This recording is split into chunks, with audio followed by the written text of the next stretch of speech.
Good morning, class. Uh, Welcome to this session of Strategic Financial Management. In our earlier session, we were discussing the objectives of financial management, and we had covered the first one, in which we discussed how does a company work when it has its objectives in terms of profit maximization. And we also discussed how this objective of business used to be most accepted one in the beginning of the industrialization maybe, and how things have changed in the modern days. We also discussed regarding what are the arguments in favor of this and what are the arguments which are not in favor to profit maximization. So moving forward in this session, we shall discuss regarding the one more objective of financial management, in which we speak regarding the shareholders' wealth maximization to be the main objective of any organization. Now, speaking about shareholders' wealth maximization, in the modern phase of this business trend, the objective of financial management is definitely has been considered to be shareholders' maximization. And this has been considered mainly because of the two reasons that shareholders' wealth maximization concept, it is based on cash flows and also considers the timing of the benefits. Now, these two concepts was not covered or considered under profit maximization, and thereby it overcomes the limitation of profit maximization objectives and also provides a very realistic objective. That is to tell, it provides an objective which is at the same time feasible and also which can be put into action without any kind of confusion or ambiguity. Now, speaking about shareholders' wealth, this shareholders' wealth includes market value of the company shares. Along with that, it includes all the reserves and surplus and accumulated profit. But then the main component that we use in market value of the shares is market value of the shares or market capitalization is equal to market price per share into number of shares. Now you should always remember this, that the market price of share is not the face value of the share. It can be same, it can be higher also, or there are chances it can be lower than the face value. Now higher the face value, higher the market value, the better value would be of the company in the market. Now, therefore, it becomes, responsibility of the financial manager that he or she should take all the financial decision in such a way that market value of the firm's share at any point of the time should be maximized. Now, one more thing that we'll have to remember is that since the number of shares would remain fixed for a particular time period or until the new issue is done, the focus of the financial manager should always be on maximization of market price per share, so that it would ultimately result in wealth maximization for all the shareholders. Now, financial manager may also achieve higher share price quickly, by selecting high risk or high return project. But there are chances that this decision might sometime backfire, which could result in significant fall in the share price. That is to tell, in the market we always have studied that higher the risk, higher the return. Even that can be selected by a manager. But if at all it backfires, then there is a chances that the share value of the company might fall to a very bad level. So whenever you invest, you see to that it should be constant. At the same time, the maximization of the wealth should also be done. Now, speaking about shareholders' wealth maximization, it has for itself some other popular names also. It is also called by net present worth maximization or also value maximization. Now, this particular objective of shareholders' wealth maximization is done with the intention of maximizing the net present value of course of action. Now, what is this net present value? Now, speaking about net present value, it is nothing but when you have cash outflow, definitely we have cash outflows and inflows for every other project of any organization. Now, when you subtract the present value of all the cash outflows of a project from the net present value of all the cash inflows, it would give the net present value. Okay. Now, this concept is based on the presumption that financial manager will seek to maximize the worth of shareholders' total investment. So, in this regard, financial manager would always want to maximize the value of all investment projects which usually the firm undertakes. So, as we said, this net present value of project is based on the project cash inflows and outflows, and also the cost of capital to the firm.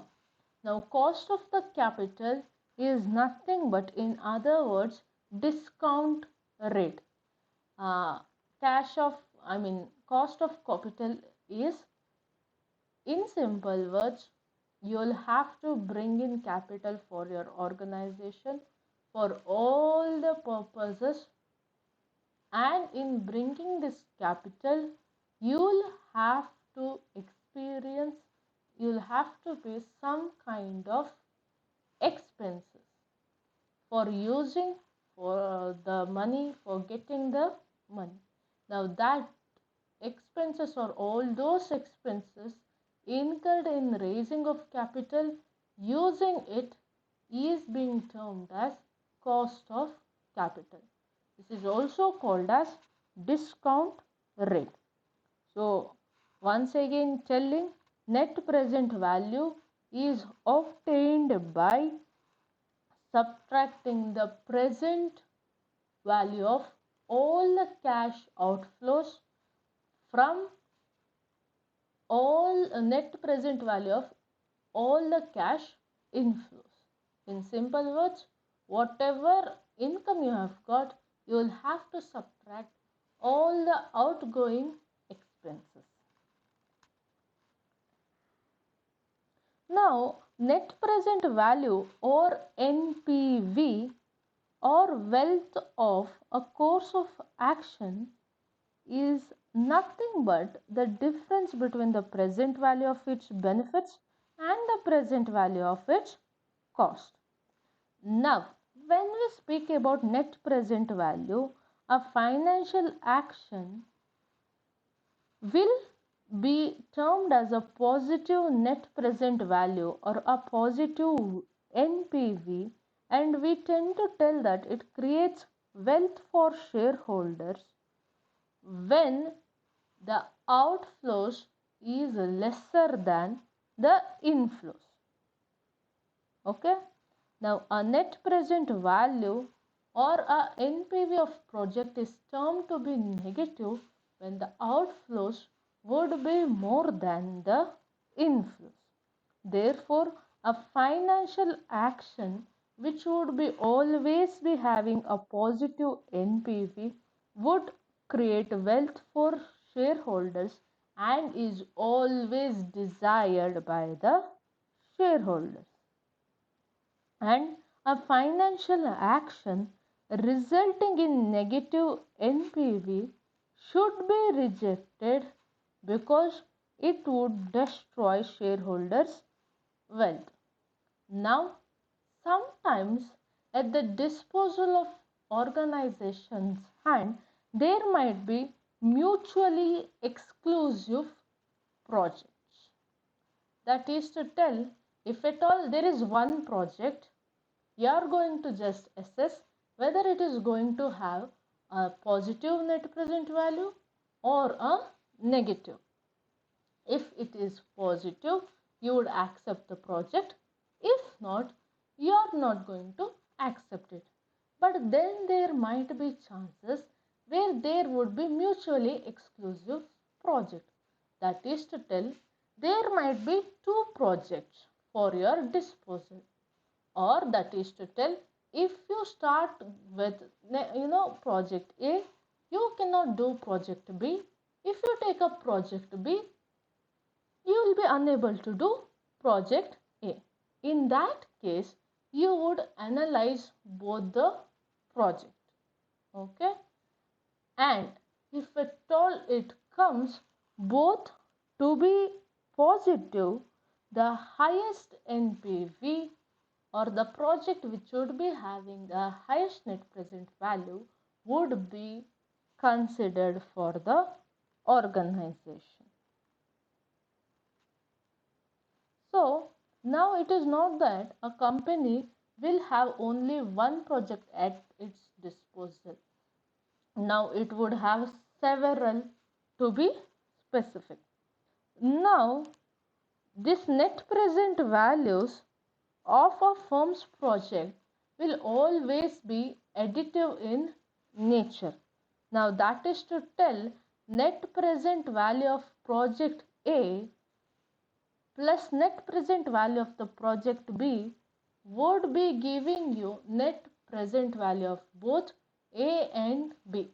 That's why it is called as all the net present values of all the projects of a company would be additive in nature.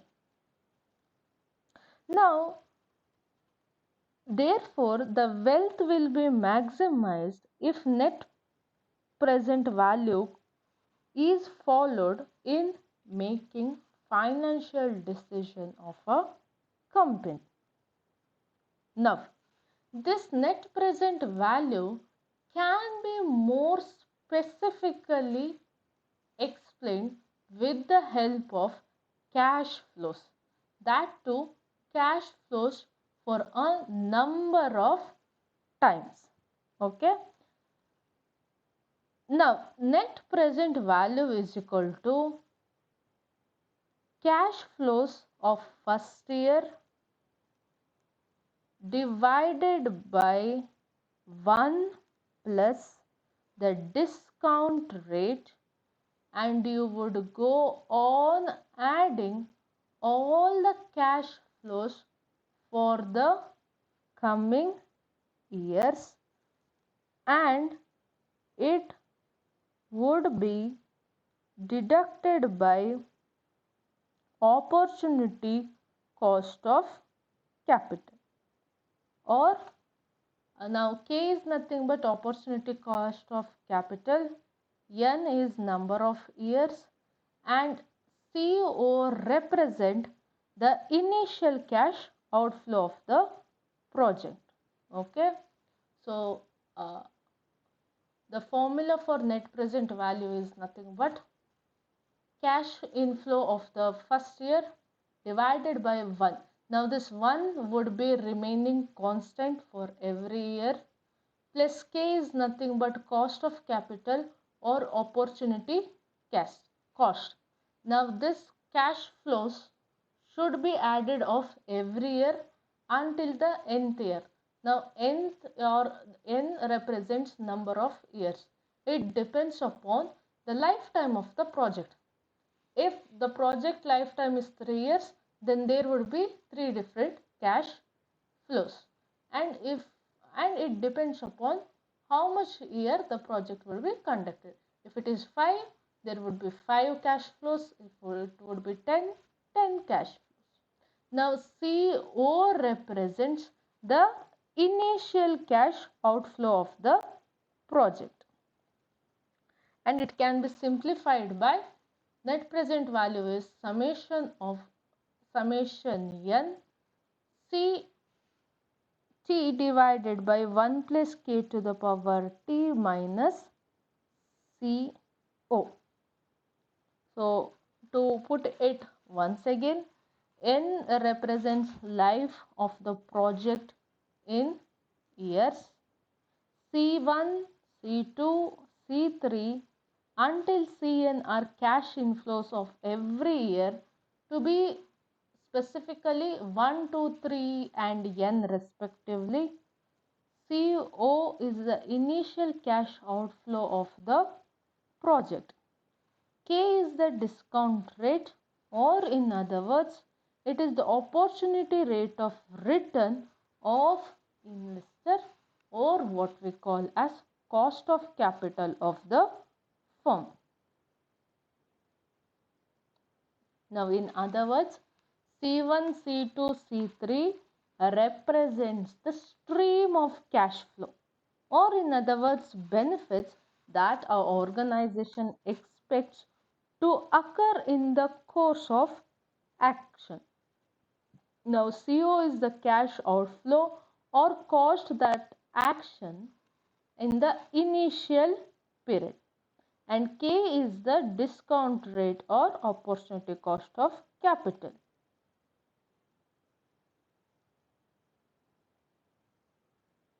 Now, speaking about this particular K or cost of capital, now it reflects both timing and risk of benefits.